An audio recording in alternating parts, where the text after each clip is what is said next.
Welcome to the deep dive. We're all about making you smart. Quickly. Yeah. Using all the wisdom packed into these amazing books. It's like a shortcut. Yeah, a shortcut to being well-informed. So today's deep dive... A little bit of humor, too. Oh, yeah, of course. Yeah. We always like to have some fun along the way. But today's deep dive is into Freakonomics by Stephen D. Levitt and Stephen J. Dubner. A classic. Yeah, absolutely. I think a lot of people have maybe heard of this one. Oh, for sure. Yeah. So before we jump in, you'll find links to the audiobook and study notes in the episode description. And if you enjoy this deep dive, please do us a favor and like and share it with your friends. So Freakonomics, it really dives into this concept of incentives. Yeah, they argue that incentives are like the cornerstone of modern life. Like they drive everything. Yeah, and they go beyond just the kind of obvious, like money, They actually break it down into 3 types of incentives. Yeah, moral, social, and economic. Right, and they use this really interesting example of a daycare. This daycare started fining parents for late pickups. Like a small cash fine. Yeah, and common sense would say. Well, people are going to stop being late then. Right. Exactly. But instead... lateness actually went up. Yeah. Which is so counterintuitive. Isn't that wild? But it's because that fine actually shifted the whole dynamic. Like changed it from like... it went from being like a social or moral obligation, right? Like you should be on time to pick up your kid. It turned into a simple transaction. Oh, like I'm paying for the extra time. Yeah, exactly. It's like, well, I'm paying for this convenience, so why rush? That's so fascinating. Yeah. And it's such a good example of how messing with incentives can sometimes backfire. Totally unintended consequences. Yeah, for sure. And this kind of leads us to another key theme of the book, which is challenging conventional wisdom. Yeah, they love to poke holes in those commonly held beliefs. They really do. Yeah. Like they're not afraid to go there. But they do it with data. Yeah, they have the data to back it up. Yeah. One of the big examples is their analysis of the 1990s crime drop in the U.S. Oh, yeah. Huge crime drop. Everybody was trying to figure out why. Right. Everyone's like, oh, it must be, better policing, tougher gun control. Right. All the usual suspects. Exactly. And Levitt and Dubner, they were like, no. We think it might be something completely different. Yeah, they connected it to the legalization of abortion 2 decades earlier. Now, it's really important to say here, they're not making a political statement. No, not at all. They are just highlighting a very surprising correlation. Just looking at the data. That they uncovered through data. Exactly. Right. And, they debunked other myths as well, like the perceived safety of swimming pools compared to guns. Oh, yeah. That one's always a shocker. Right, which always blows my mind. But speaking of challenging assumptions, let's dive into the economics of crime. Okay, I love this part. Yeah, they explore how even immoral activities like drug dealing are still subject to these economic forces. It's like the dark side of economics. It really is. And so they pose this question. If drug dealers make so much money... right. We always hear about the kingpins rolling in it. Yeah. Why do so many of them still live with their mothers? Such a great question. It's like a paradox. It is a paradox. So we'll get to the bottom of that later in the deep dives. But speaking of surprising truths, another fascinating section looks at the impact of crack cocaine. Oh, yeah. This is heavy. It is. The invention of crack cocaine, which coincided with a cocaine glut. Oh, wow. So there was just a lot of cocaine around. Way too much cocaine going around. Okay. Which made it cheap and readily available. So you have this new, readily available, super addictive form of the drug. Oh, wow. It led to this surge in addiction. Yeah, I can imagine. And it really devastated Black communities in particular. So this raises a question for you all out there. Was this solely a coincidence? Or were there deeper systemic issues at play? What are your thoughts? Leave us a comment below. We'd love to hear from you. Yeah, for sure. Let's shift gears a little bit and talk about the power of information. Okay, yeah. Freakonomics highlights how information or the lack thereof can be a really powerful tool. It's like knowledge is power. Yeah, exactly. And they illustrate this with the example of the Ku Klux Klan. Oh, wow. Yeah. This group that was built on secrecy and intimidation. Right. Shrouded in mystery. Was ultimately weakened when their rituals and practices were exposed to the public. They couldn't hide in the shadows anymore.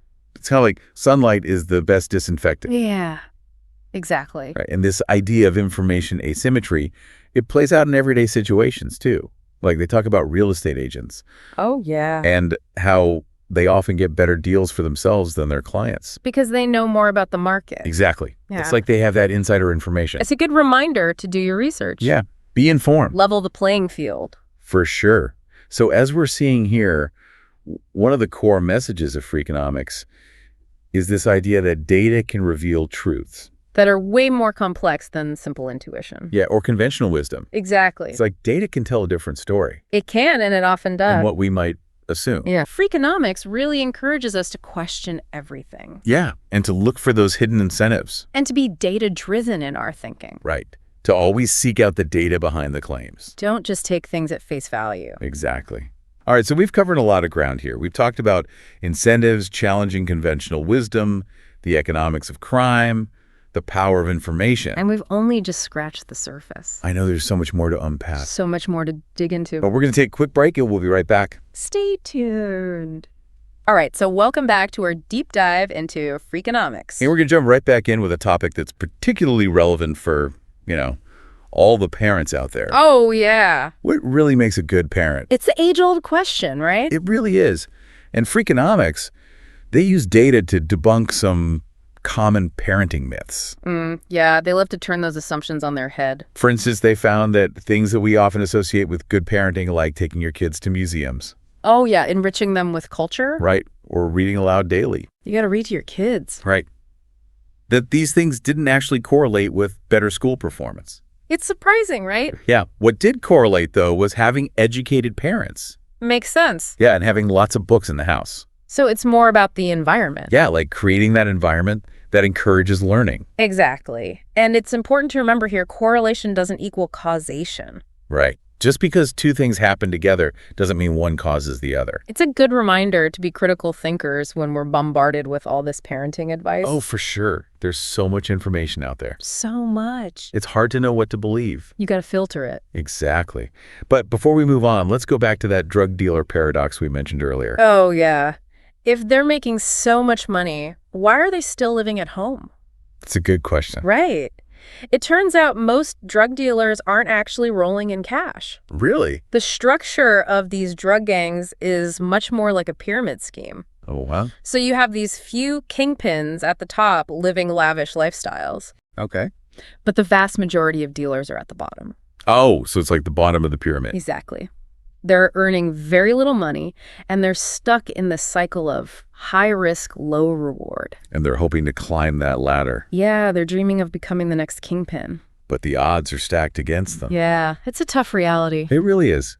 Speaking of misconceptions, remember that story of Winner and Loser Lane? Oh, yeah, this is a classic Freakonomics story. It challenges our assumptions about names and destiny. Yeah, big time. So for those who haven't read the book, the authors tell the story of these two brothers, one named Winner, the other Loser. What are the chances, Yeah. right? Oh, right. And you would think Winner would be destined for success. Right, you'd assume that. But care to fill us in on how their lives actually unfolded? Well, despite his name, Loser ended up having a relatively successful life, Wow. while Winner sadly turned to a life of crime.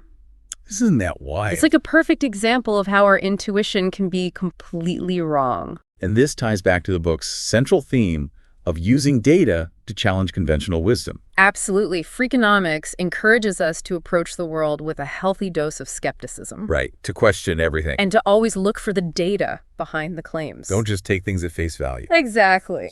All right, so to recap so far, we've learned that incentives matter. Way more than we realize. Yeah, they're everywhere. And conventional wisdom can be totally misleading. It often is. And looking at data can reveal these surprising truths about the world around us. It's like a whole new way of seeing things. Now, before we wrap up, there's one more fascinating topic we need to touch on, the surprising impact of names. Oh, yeah, this is a good one. It is. The book delves into a study on what they call the black-white naming gap. Which is basically the difference in how parents from different racial backgrounds name their children. Right. And it's a really interesting example of how something as seemingly simple as a name can reflect these broader social and economic patterns. It's like a hidden code. It really is. Yeah. So could you elaborate a bit on what they found? Yeah, so they discovered that names can act as signals conveying information about a person's cultural identity and even their socioeconomic background. Oh, wow. So a name can say a lot more than we think. Exactly. And these signals can have real-world consequences impacting things like job opportunities and even how people are perceived by others.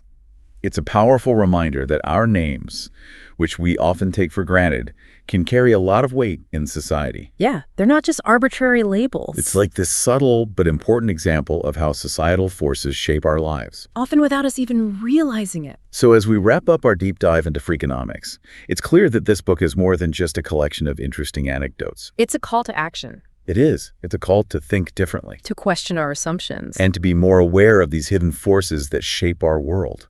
And as the authors say, knowing what to measure and how to measure it makes a complicated world much less so. What a great takeaway. Yeah, it's empowering. It really is. Now, before we sign off, be sure to check out the links in the description for more resources on Freakonomics, including links to download study notes from the book and a link to the audiobook. And if you enjoyed this deep dive, please like and share this episode with your fellow knowledge seekers. We'd love to hear your thoughts and insights on Freakonomics, so feel free to leave a comment below. Until next time, keep those brains buzzing and stay curious. Yeah, it really makes you think about all these subtle influences that are out there shaping our lives in ways we don't even realize. It's like we're all part of this big social experiment. In a way, we are. And Freakonomics gives us the tools to start decoding it. Exactly. It's about looking beyond the surface. Yeah, and seeing the world through this data-driven lens. It's like putting on a new pair of glasses. Right. And suddenly you see things in a whole new light. And what's great is that they don't shy away from controversial topics. Oh, yeah, they go there. They tackle things like crime, education, parenting. All the big ones. And they do it with this boldness that's really refreshing. Yeah, and they manage to do it with a sense of humor, too. Yeah, they keep it light. It never feels like a lecture. No, it's like you're having a conversation with them. Yeah, like a couple of friends who just happen to be brilliant economists. Exactly. And that's what makes it so engaging. It really pulls you in. And it makes you want to join the conversation. To challenge your own assumptions. To be more curious about the world. And I think that's ultimately what Freakonomics is all about. It's about opening our minds to new possibilities. To seeing the world in a different way. To asking those why questions. And to never taking anything for granted. Exactly. So to wrap up our deep dive into Freakonomics, I think it's safe to say that this book is a must-read for anyone who wants to understand the hidden forces that shape our world. Absolutely. It's thought-provoking, entertaining, and surprisingly relevant to our everyday lives. And as we've discussed throughout this deep dive, it's packed with insights that can help us make better decisions in all areas of our lives. So if you haven't already, be sure to check out the links in the description for more resources on Freakonomics, including study notes and the audiobook. And if you enjoyed this deep dive, please do us a favor and like and share it with your friends.